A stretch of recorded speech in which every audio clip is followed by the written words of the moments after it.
It was certainly no ordinary day for the science team in the desert. Chief Scientist Arthur noticed something stunning during a drone inspection. It was a ship in the middle of the desert. Mark and his entire team went to the ship, and once they arrived, they immediately went inside to inspect it. But little did they know that what they would find inside that ship would haunt them for the rest of their lives.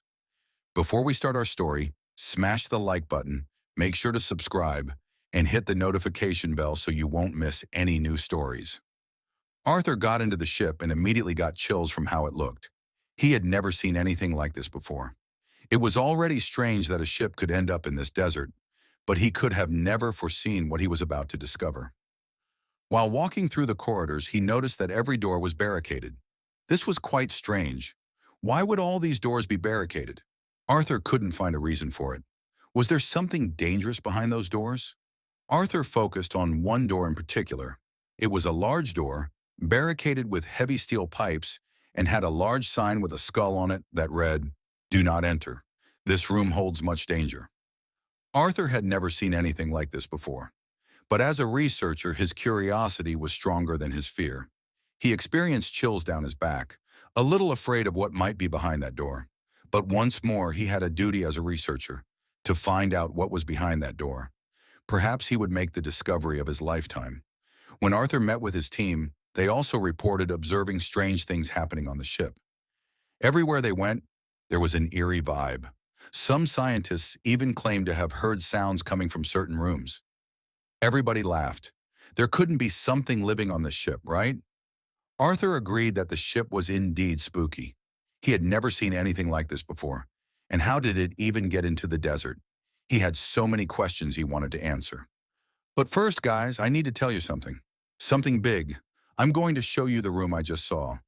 There was this door barricaded with a skull on it, but it got even weirder. There was also a faint sound coming from it. We need to know what it is. Let's go. As they walked through the ship's corridors, everyone fell silent. The ship had an eerie vibe. It was quiet, yet it wasn't. Arthur had the impression that this ship was hiding something otherworldly, and he was determined to find out what. Then a loud noise came from the room. Everyone could hear it clearly. Arthur looked at his team and saw the horror in their eyes. Everyone moved away from the door out of fear. Everyone except Arthur. Arthur thought, maybe there's a person inside that room? It would be strange, as this ship seemed to have been here for decades. However, he had to try. "Is someone inside?"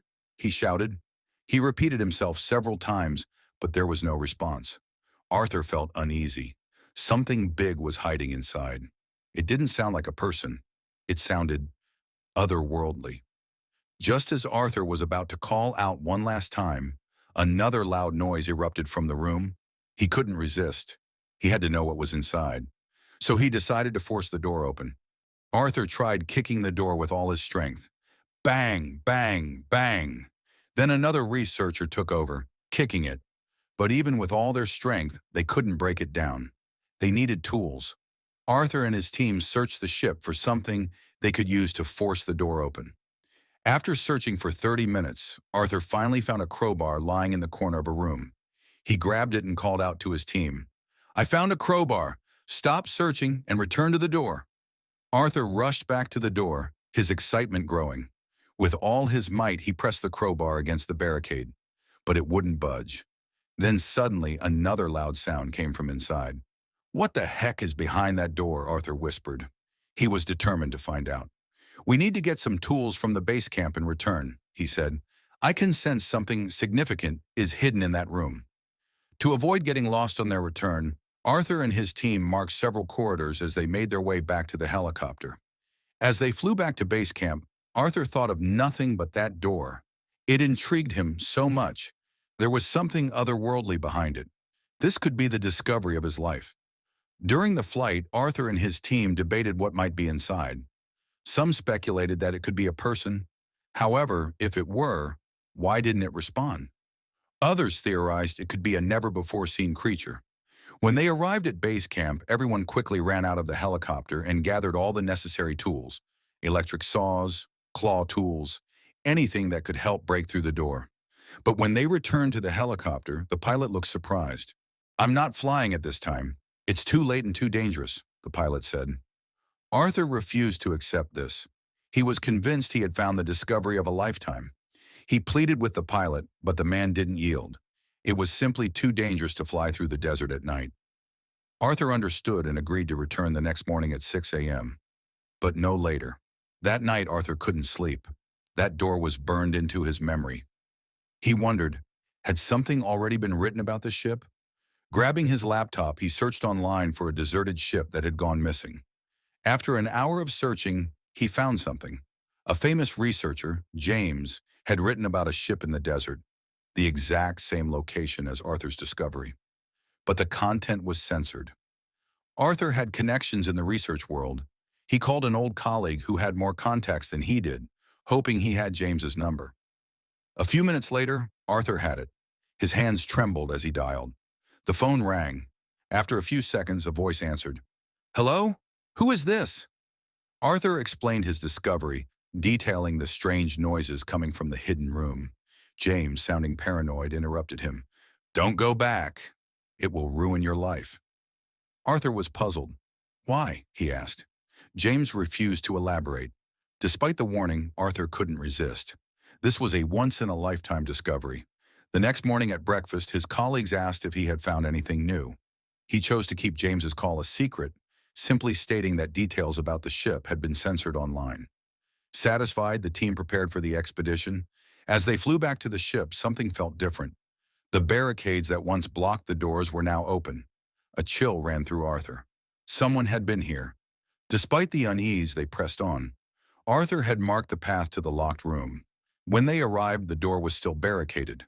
The team immediately began drilling. A loud noise erupted from inside. Startled, they hesitated.